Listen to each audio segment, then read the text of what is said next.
Malipayong dayong kilom-kilom Subo, Kabisayan ug Mindanao, gikan diri sa Bukirang Barangay sa Kasili sa Konsolasyon sa amihan ng Subo, uban ni CB o ni Dr. Iris nilasab ang atong sugilanon karong hapon nga atong gitaytulan og OBS. Ang OBS usa ka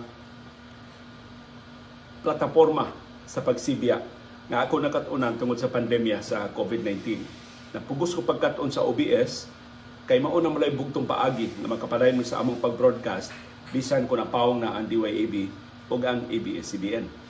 Later on, ang OBS maoy nahimo na kong kahimanan sa pagpadayon sa akong panginabuhi. Pagkasira sa DYAB ug sa ABS-CBN, ang OBS mura na siya og kiat-kiat.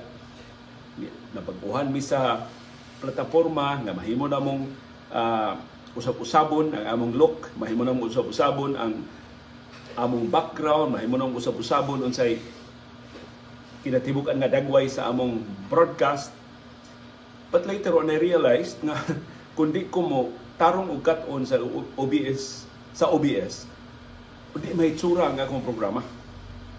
Of course kining akong gihimo karon ninyo nga niatubang ra ko sa iPad nga gipahuwaman ni Dr. Iris nako. Wa ni OBS, wa ni bisan unsa nga software, ganahan ko ini nga ana balang labing yano nga presentasyon, more on substance kaysa form. Pero sa pag atong format sa baruganan, murag naginahanglan jud og OBS kay kinahanglan do na koy news, kinahanglan do na koy uban pa nga mga features nga ikapakita. Do na tay music, do na tay background music og ingon-ana og uban pa.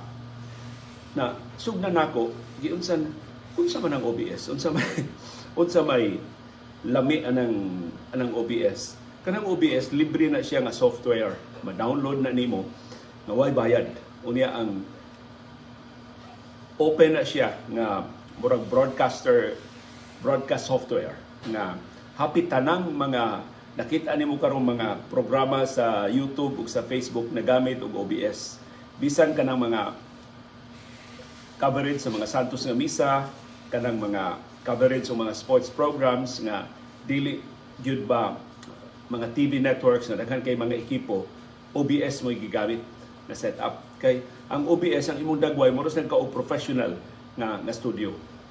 So pag sira gyud sa DYAB o sa ABS-CBN, ang niuna gitudlo namong OBS ato ni DX Lapid. Kay siya man mo'y labing suhito namo sa teknolohiya. Si Atty. DX mo schedule og tutorial namo, uban ni Atty. Aina pa sa una, ni si DJ Rick kamauna sab. So nagtirbangay ni sila og tudlo namo kung saon. Pero ako on my own nagsiya ko og tuon unsa man ning OBS, unsaon man ni siya. So ang labing yanong katin-awan sa OBS mao ni. Mura siya og software, mura siya og kahon nga raw kaayo siya og look, kung wa kay ibutang itom siya. Pero kung imo nang butangan sa imong kamera, makita na imong kamera. Kung imong butangan og microphone, badunggan ang imong microphone. Kung imo pa yung butangan og uban nga mga features, doon na kay border. So mahimo ang imong screen dili na lang siya plain, butangan na nimo og border nga blue, mahimo butangan ng border nga yellow, mahimo butangan ng border nga green. Ang imong backdrop, ibig kini inyo makita nako nga natural nga backdrop, mahimo siyang usbon sa OBS-CBN. Dili OBS-CBN, OBS. Mahimo siyang virtual nga background. So, na ako'y picture sa panitan akong opisina ni adto sa ABS-CBN, ako'y picture adto, way akong ibutang nga backdrop, mahimo ra gyud.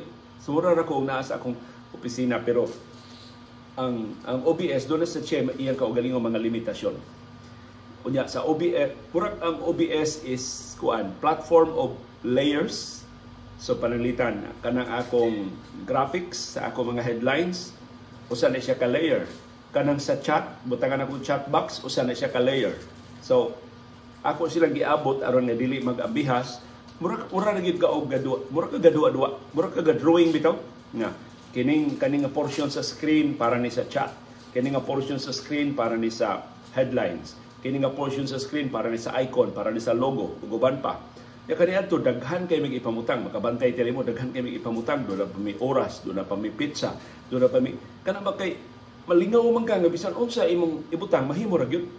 So actually mura siya og si Iris pa mura og blanco nga papel sa iyang water painting, sa iyang watercolor nga painting.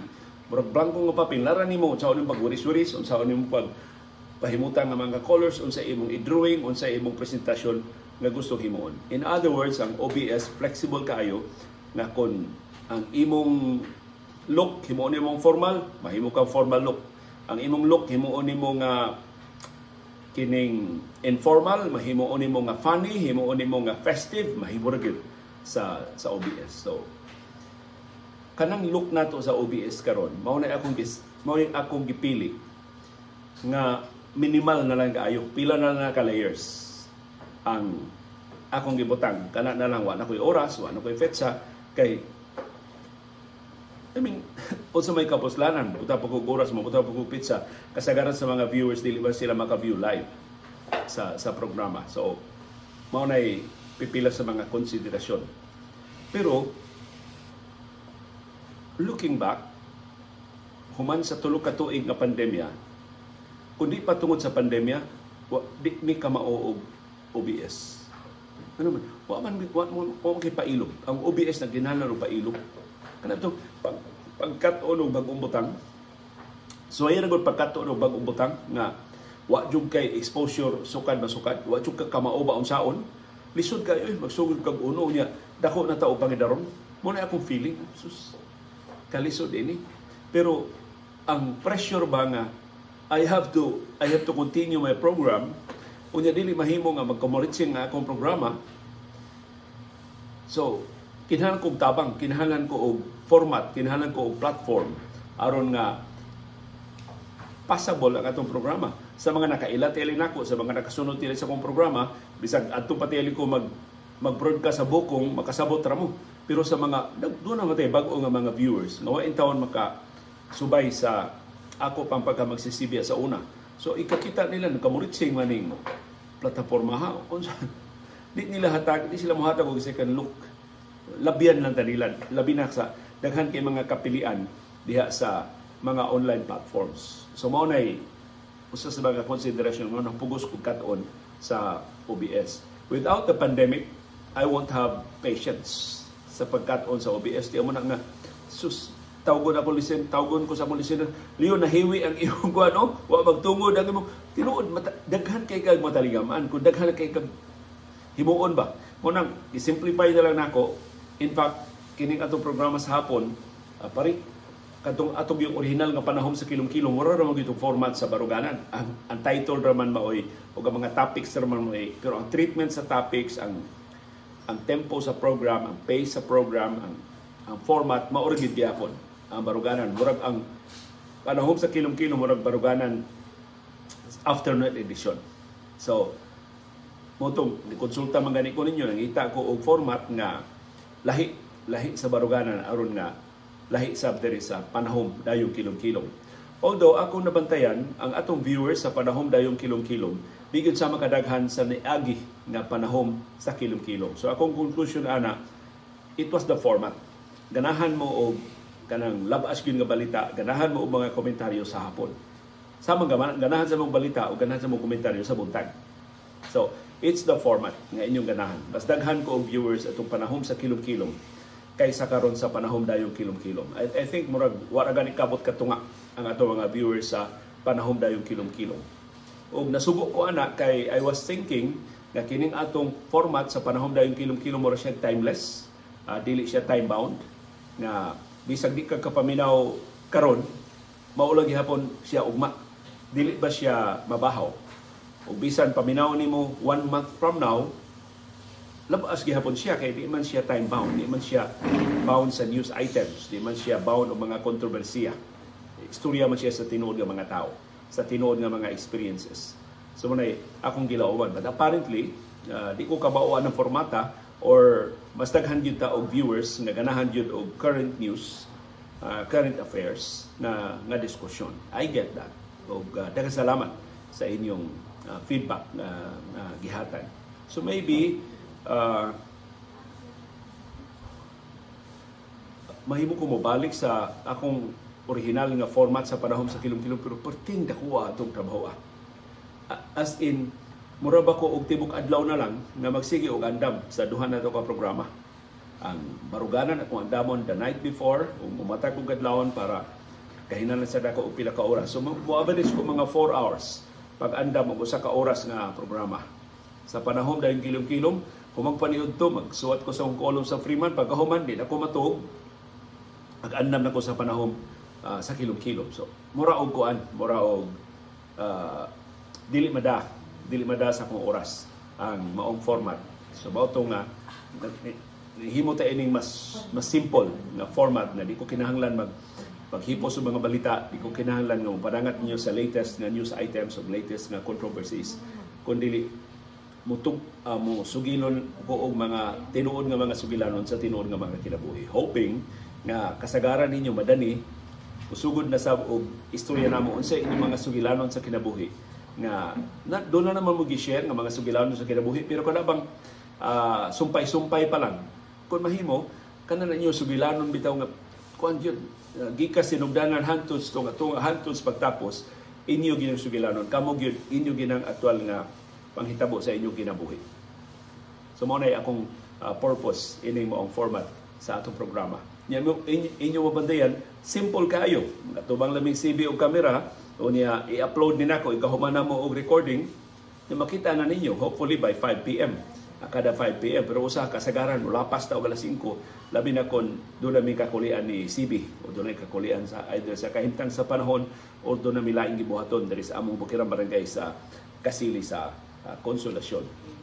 Pero ang OBS mo'y nakaabli sa akong panghuna-huna sa alternatibo ng mga paagi sa pagsibya. Nga kaniadto kay kabahin man ko sa mainstream media para nako it was the only way to reach people by broadcasting through a radio station or through a TV station. Pero karon has ka daghana ng paagi sa pagsibya ug ka-diverse na sa content. So, di ka kinahanglan nga ang format nga akong naandan maunalay although maglisod gihapon ko og sagop sa bag-o mga format. Daghan na kayo ingon ako, liw kano sa man ka mag-TikTok, kano sa man ka mag-reels, kano sa man ka mag-shorts, aron nga makasakay magkunota sa uso sa ligi. Naghuna-huna ko ana pero ang pagsugod yun mao'y lisod. I think tungod na ni sa akong edad. Pero once masugdan na nato, makita nato nga kamao di ita o doon na di itay mahimo ano bago ang mga format sa ligi na ato na suwayan kanang maong mga format. So, ang ako sugilanon sa OBS, mo'y sugilanon sa pag-awhag sa tanan nga ayaw kahadlok pagkat-on og bag-ong butang. Kay bisan unsay atong pangidaron, bisan unsay atong kahimtang sa kinabuhi, doon natin kapasidad pag suway og bag-o nga mga butang. Ug wa ka kahibaw kanang imong pagsuway og bag-o mga butang mao na makapausab sa imong kinabuhi. Kay karon 3 years ago, hindi ko kakita sa kugalingon na ni Arasbay mag-broadcast kay kung mugawas ko ka daghan kay kang mga balita nga makuha, imong aktual nga kasinatian sa daan, imong pagkatanggong sa trapiko, imong makit-an diha sa kadalanan. Mas daghan juga makita sa daan kaysa adira ka magpuyo sa bahay. Mao nay nawa nako. Pero natapakan na tungod sa akong mga tawag, tungod sa mga chat, tungod sa inyong feedback na gihatag nako. Sumuro na sa kog naas carbon kay inyo mo ko pahibaw og tagpila ang presyos mga baligya sa carbon. Mura sa ko og naa sa tabunok kay pahibaw unsa ko ninyo. Unsay nahitabo sa tabunok doon naglalis nga pulis og pedestrian diya sa tabunok tungod sa jaywalking. Mga ingon ana mga insidente. Kahibaw ko unsay nahitabo sa Karkar atol sa mga kontrobersiyas politika tungod sa inyong feedback. So, na-compensated in a way ang akong pagka-confine sa akong Pinoyanan tungod sa inyong feedback na among mga viewers. Si Iris Basig dasig nako nga kada higayon nga mugawa siya sa bahay, mukuyog sa kuniya. Kay karon doon mo ko tendency nga Ars bilin na mi CB sa bahay Ars. Ako gamiton ba CB nga aron nga ako na lang aron makapabilin ko sa bahay. Pero salamat ni Iris, iya mo sister siya nga moadto sa ko sa syudad, makakita sad ko sa gawas og lahi man gud kaayo ang imong kasinatian kon makigsulti jud kang tinuod nga mga tao, tuwa jud ka og kapihan, tuwa jud ka og kan-anan, tuwa jud ka og tindahan, nilabang gid ka og daan kaysa imo lang mabasa, kaysa imo lang madawat nga mga kasayuran. So sa ligi nga maybe maka-adjust nako ini atong bag-ong format og ako na ma-translate nga to sa dugang content nga akong ikaparang at inyo pinagi sa atong mga programa. So ang OBS murag mo ini abli sa akong panghuna-huna nga dili ang traditional media lang maoy bugtong paagi sa pagsibya.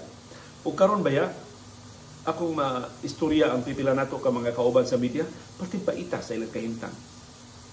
Alkansi ang ilang negosyo, gihangyo sila nga mag-pay cut, laslasan ang ilang sweldo, mga benepisyo, ano nila sila matangtang, gikan sa ilang trabaho, kunya request sila og mga ekipo para sa ilang broadcast, malibaran na sila kay way kita ang mga radio TV stations. Wa ko'y official figures nga nakuha, pero ang trend nagpakita nga mga advertisers na kamauna sa YouTube, sa Facebook o sa mga social media platforms, sa Instagram, sa TikTok, tuwa na sila dito padung kay mas reasonable man ang palitan para sa usa ka advertiser. Atong i-illustrate ni Sid unsay nganong dunay mga advertisers nga adun lang mag-advertise sa YouTube dili na sa traditional nga radio station or TV station. Kung mo palit ka og advertisement slot o mo palit ka og bayad kag ads para i-air ang imong advertisement sa usa ka radio station, doon na siya specific nga rate. Ibutang lang nato ang usa ka 30-seconder nga ad, bayad ka og ato lang ibutang og 1,000 pesos, no? Usa ka 30-second nga ad, 1,000 pesos. So kung imong i-air ka duha, bayad ka 2,000 pesos. 1,000 kada 30 seconds. So ibutang mo duha ka ads ang imong ibutang ana nga radio station. Imong gibase ang imong placement tungod sa survey nga kana maong radio station number 1, kana maong radio station dunay mga listeners aning orasa. So imong pilion ang mga listeners nga kinadaghanan ang radio station o listeners aron mas daghan ang makabati sa imong advertisement. Mao nay logic sa pagpalit og advertising sa mga radio stations. Mao nay na sa papel. Ang tinuod nga panghitabo mao ni palit ka sa prime time kay daghan kayong listeners. Ang ubang mga advertisers palit na sa prime time. So ang mahitabo ang broadcaster mo tingog lang 5 minutes, ang iyang advertisement 10 minutes. Kahibaw ang listener na 10 minutes pa ning advertisement, so mubiya ni siya radyo o riyaw na pangun ang radyo o mubalhin siyang istasyon na way advertisement. After 10 minutes siya labad ang banaon, balik na siya paminaw. So katong imong advertisement nga natira during the 10-minute slot sa mga advertisements, wa niya mabati. Pero mobayad kag same amount. Wa ka kahibaw kung panalitan. Bayad ka og 1,000 kada 30 seconds, believing na anang orasa dunay maminaw nga butana nato 10,000. Dunay maminaw nga 10,000 sa mga radio station. Wa ka kahibaw ka ng 10,000 maminaw basta na sa imong advertisement. Naminaw sila anang istasyon na, pero in-play sa ads daghang mobalhin og lain istasyon. So, posible out of 10,000, 5,000 rin nakapati nimo, alkansi ka. Bayad kag same amount, nga 1,000 pesos. Ikumpara na sa YouTube, nganong mas preferable ang YouTube. Mo-advertise ka sa YouTube. Ang rate sa YouTube mas barato. Kay di man pariha kadaghan ang mga viewers sa YouTube, labi ng mga live streaming, kaysa mga ordinaryo nga TV o radio stations tungod sa restrictions sa medium. Kinahanglan data, dili libre. Kinahanglan internet connection. Una ka makakita sa mga programa. Pero, sumausa na sa YouTube. Ang imong bayaran, pila ra ka viewers ang mag-view o pila ra ka viewers ang mo-click sa imong advertisement. Kaya doon may mga ads, di ba? Nga doon may mga link. So, usara ang mutanaw sa imong view kay dili nila escape. Usara imong bayaran. Di ka mabayad para 10,000. Sa ito pa, ang imong bayad sa YouTube, sulit, kay kahibaw ka, imong bayad sa YouTube, mao ang aktual nga nakakita sa imong material. Aktual nga nakakita sa imong advertisement. Kung mo click pagid sila sa imong link, nagpasubot interesado sila sa imong produkto, interesado sila sa imong serbisyo, mubayad sa kaundugang. Pero gamay kaayo ang imong bayranan sa YouTube kung ikumparar sa ordinaryo nga mga TV o radio stations. Na pero og ang imong ang imong budget mutakdo sa viewers, naman sa mga viewership karon sa YouTube nga pertindaghana. Kana lang kang Rafi Tulfo, minilyon ang mga viewers ni Rafi Tulfo. I live stream niya kay substantial sa kanya. Doon na mga dedicated nga crew. Doon na gina TV crew si Rafi Tulfo mo nang daghan kini siya mga footage kay doon na nagina siya murag team of reporters. Mo ni Sugbo, mo adto sa gawas sa nasod, mo adto sa ubang mga probinsya aron pagkuha og content. So na ma-place at imong advertisement ya minilyon sa makakita nimo. O di sulit kayo ang imong bayad. Depende sa imong budget kung pila ang imong ikabuga sa advertisement. So, in terms of fairness, mas makiangayon ang pag-advertise sa YouTube, sa Facebook, o sa mga social media platforms. Pero limitado ang imong reach. Lahi yun sa free TV o free radio na makachamba ka diha, usa ka milyon ang maminaw nimo sa usa ka higayon. Kung makaatol ka o programa nga daghan kayo o mga viewers o daghan kayo o mga listeners. So, man yung mga challenges karon sa mga media companies, ang traditional media, medyo alkanse, gamay in taon ang kita. O maingon ta nga timing ang among pag-migrate na sa online media, pero lisod ang online media. Kay mag-agad sa may pilay among mga viewers, mag-agad sa may kung ang among mga viewers mo view ba sa ads. Kay bisag daghan pa may viewers, pero wa sila pailog nga mo view sa ads, minusab ang among income. Dili fixed ang income diri sa mga online programs. Pero grateful kay ko sa inyong loyalty, sa inyong persistence, kay kanunay ko makadawat og feedback ikan sa YouTube sa kadaghan sa mga views, unya ang atong viewership mas dugay mulunga. Kay ang average nga viewers sa online programs 1 minute, 2 minutes, 3 minutes. Ang atong average viewers, I think 15 minutes, 20 minutes. Sa ato pa, ang inyong gitanaw din sa atong programa, ang substance yun. Dili lang ang intro, dili lang ang music, dili lang ang mga topics, dili interesado yung mga maminaw sa substance sa atong mga programa. Umunid akong hagit namo na paghatag ninyong substance nga o paghatag ninyong content nga di niyo makitaan somewhere else. Na kining atong mga content, maurang may balita ang atong gituki, pero ang treatment sa balita, ang analysis, ang quality sa analysis sa mga panghitabo mo ay among hopefully ikatanyag ninyo. So 3 years ago, wa ko kita sa kagalingon nga mag-ingon ini, wa tubang sa kumbintana o mag-broadcast o mag-expect nga dunay maminaw, pero nahitabo. O I hope naka-adjust nako o gahirop naka-adjust na mo. O nakasabot mo sa necessity ining maong kausaban. So mo na ang kinabuhi. Dunay kausaban nga bisag unsaon nimo sukol, bisag unsaon nimo og likay, bisag unsaon nimo og salikway, kinahanglan nimong gaksyon, kinahanglan nimong paundayolan, kinahanglan nimong lahutayon, kinahanglan nimong suwayan. Sama sa OBS, kining maong kausaban, hingpit na kausab sa akong kinabuhi. Gikan sa pagka traditional nga broadcaster, karon online broadcaster na, or sa itawag ninyo sa mga puparihan ako nga mag-broadcast online. Kada adlaw, kada buntag, kada hapon, hasta Sabado o Domingo. Daghang magkato, mag-broadcast kayo Sabado o Domingo. Wa kay pahuway. Naramang kusbay. Wa man ko, di man ko magkarkador, di man ko magtikad sa daruhan, naramang ko sabay. Unya mahimo man nako every day. Mahimo man nako every morning, mahimo man nako every afternoon. But of course, kung garbage sa dang imong content, makahibaw sa dang imong mga viewers. Samtang ni programaho, pulos ra man ni pagarpak, pulos ra man ni adling. So hopefully, kay nagsige pa man mo og agwang taintang paminaw, nakapasar sa inyong standards, doon na mo'y nakuha. Doon na may mga pagtulunan nga nahipos sa inyong pagpaminaw sa atong mga programa. Kung tumuda na, hilabihan na mo ka mapasalamaton. Pero sus, kung dili patungod sa OBS, why makailan ni CB Girl? Kay kung ambot doon na ba ilaing broadcaster si nga mga komentaryo niya magkugos og iro, magkugos og itay, si CB ra gyud. Unya si CB na review na ko ato mga programa si na ay mga portion sa programa nga alert kay si CB tan-aw gyud sa camera.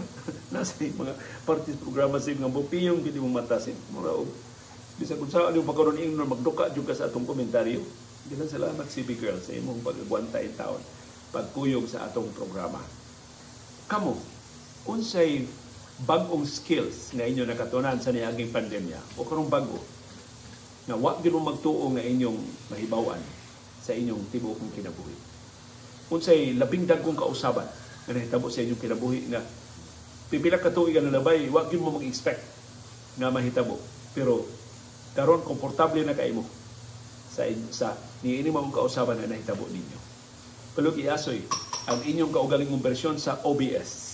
Ang akong OBS, mao ang mga bag-ong butang nga ako nakatunan atol sa pandemya, dungan sa pagkasira sa akong employer, ang DYAB o ang ABS-CBN. Kamu, unsa may mga kausaban, o unsa may rason sa maong mga kausaban, o giunsa ninyo pag-adjust, giunsa ninyo pag-cut-on, o karong giunsa ninyo pag-akos ang bago ninyo nga mga kinabuhi. Tulog i-share diya sa itong comment box ang inyong kaugalingong bersyon sa OBS. Mao kadto ang atong sugilanon karong hapon nga atong gitaytulan og OBS. Uban ni CB og ni Dr. Iris gikan diri sa Bukirang Barangay sa Kasili sa Konsolasyon. Magpasalamat ni sa inyong makanunayon nga pagsunod ug pagpaminaw sa atong panahon dayong kilom-kilom. Salamat CB girl.